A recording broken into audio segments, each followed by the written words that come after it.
ان کے نمازی بھی احمدی ہو گئے. تو اللہ تعالیٰ نے فضل فرمایا اور پوری امام اور مسجد اور نمازی اکٹھے کے اکٹھے خدا کی طرف سے تحفہ مل گیا.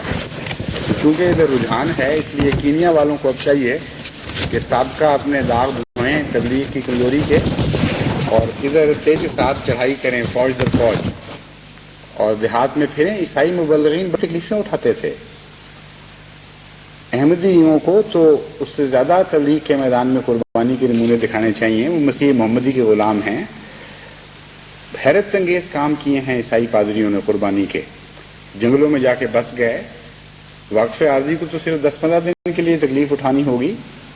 لیکن بعض تو ایسے پادری تھے جنہوں نے عمریں گزار دی وہاں بیماریوں میں ملوث ہوئے, دکھ اٹھائے, بعض جنگلی جانوروں کا شکار ہوئے,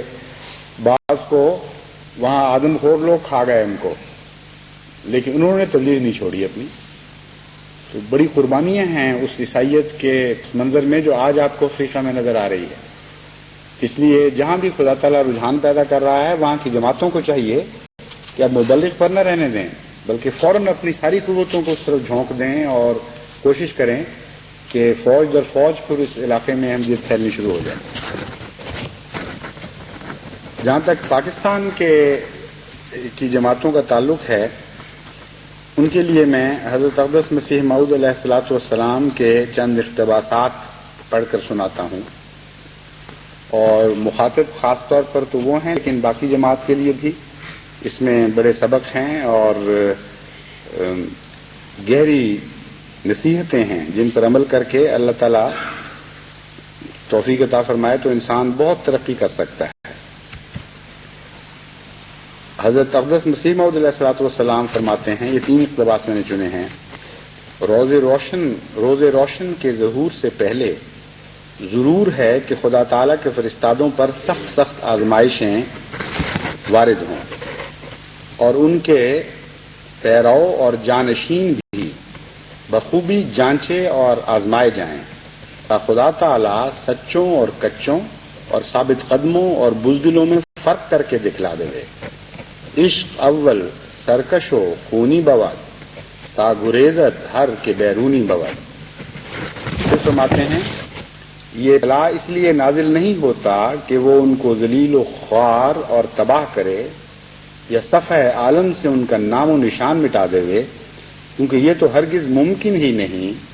کہ اللہ تعالیٰ اپنے پیار کرنے والوں سے دشمنی کرنے لگے اور اپنے سچے اور وفادار عاشقوں کو ذلت کے ساتھ ہلاک کر ڈالے, بلکہ حقیقت میں وہ ابتلا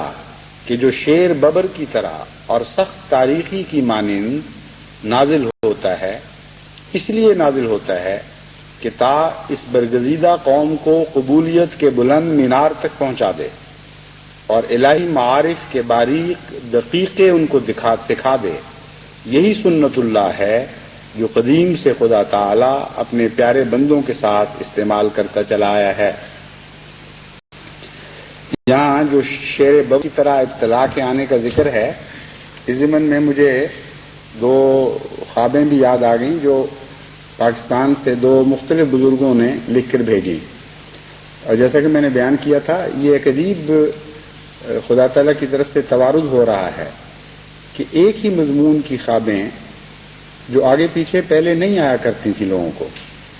وہ ایک ہی دن مجھ تک پہنچتی ہیں, اور پھر وہ اکٹھا مضمون ظاہر ہو کر پھر اس کے بعد وہ مضمون بدل جاتا ہے, پھر اور کے مضمون کی خوابیں آنی شروع ہو جاتی ہیں. تو ایک ہی دن 2 مختلف بزرگوں نے خوابیں دیکھی کہ شیر ببر کو مارا ہے انہوں نے, اور خواب کی طرز ایسی تھی جو ان کے لیے حیرت انگیز تھی, اور شیر کو پھر وہ بعض جگہ بند کیا ہے, اور جب وہ انہوں نے دیکھا تو وہ خود ہی مر چکا ہے, اور ایک جگہ اس کو ویسے مارا ہے. تو علم تعبیر کی روح سے فاسق اور فاجر حاکم کو بھی شیر کہا جاتا ہے جو ظلم کی راہ اختیار کرے. لیکن حضرت مسیح موعود علیہ الصلوۃ والسلام نے جب یہ جہاں فرمایا ہے کہ شیر ببر کی طرح ابتلا نازل ہوتا ہے, اس وقت مجھے پھر صحیح تعبیر سمجھ آئی کہ مراد یہ ہے کہ یہ ابتلا جو شیر ببر کی طرح نازل ہو رہا ہے گویا کھا جائے گا اور ہلاک کر دے گا, یہ ابتلا خود ہلاک ہونے والا ابتلا ہے. پھر حضرت اقدس مسیح موعود علیہ السلام فرماتے ہیں اگر اطلاع درمیان میں نہ ہوتا انبیاء اور اولیاء ان مدارج عالیہ کو ہرگز نہ پا سکتے کہ جو اطلاع کی برکت سے انہوں نے پا لیے.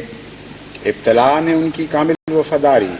اور مستقل ارادے اور جاں فشانی کی عادت پر مہر لگا دی اور ثابت کر دکھایا کہ وہ آزمائش کے ذلائل کے وقت کس اعلیٰ درجہ کا استقلال رکھتے ہیں اور کیسے وفادار اور عاشق صادق ہیں کہ ان پر آندھیاں چلیں اور سخت تاریکیاں آئیں اور بڑے زلزلے ان پر وارد ہوئے اور وہ ذلیل کیے گئے اور جھوٹوں اور مکاروں اور بے عزتوں میں شمار کیے گئے اور اکیلے اور تنہا چھوڑے گئے یہاں تک کہ رحمانی مددوں نے بھی جن کا ان کو بڑا بھروسہ تھا کچھ مدت تک منہ چھپا لیا اور خدا تعالیٰ نے اپنی مربیانہ عادت کو یکبارگی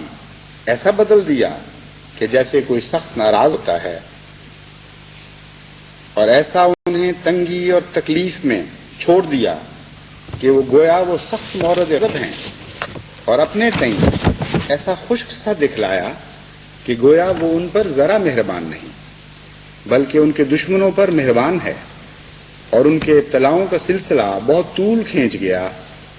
ایک کے ختم ہونے پر دوسرا اور دوسرے کے ختم ہونے پر تیسرا اطلاع نازل ہوا. غرض جیسے بارش سخت تاریک رات میں نہایت شدت اور سختی سے نازل ہوتی ہے ایسا ہی آزمائشوں کی بارشیں ان پر ہوئیں بلکہ جتنا مصائب و شدائد کا باران ان پر پڑتا گیا اتنا ہی انہوں نے آگے قدم بڑھایا اور جس قدر وہ توڑے گئے اسی قدر وہ مضبوط ہوتے گئے اور جس قدر انہیں مشکلات راہ کا خوف دلایا گیا ان کی ہمت بلند اور شجاعت ذاتی جوش میں آتی گئی. بالآخر ان تمام امتحانات سے اول درجے کے پاس یافتہ ہو کر نکلے اور اپنے کامل صدق کی برکت سے پورے طور پر کامیاب ہو گئے اور عزت اور حرمت کا تاج ان کے سر پر رکھا گیا اور تمام اعتراض نادانوں کے ایسے حباب کی طرح معدوم ہو گئے کہ گویا وہ کچھ بھی نہیں تھے. پس اے پاکستان کے مظلوم احمدیوں تمہیں مبارک ہو کہ بلند ہمت اور شجاعت ذاتی اور العزمی کے وہ آثار تم سے ظاہر ہو رہے ہیں کہ وہ وقت دور نہیں جب اول درجے کے پاس یافتہ ہو کر تم ان ابتلاؤں سے نکلو گے. اول درجہ کے پاس یافتہ ہو کر تم ان ابتلاؤں سے نکلو گے اور عزت اور حرمت کا تاج تمہارے سروں پر رکھا جائے گا. وہ دن لازماً آئیں گے کہ مسیح دوراں کو کانٹوں کا تاج پہنانے والے خود کانٹوں میں گھسیٹے جائیں گے اور ذلت اور رسوائی کا تاج ان کے سروں پر رکھا جائے گا.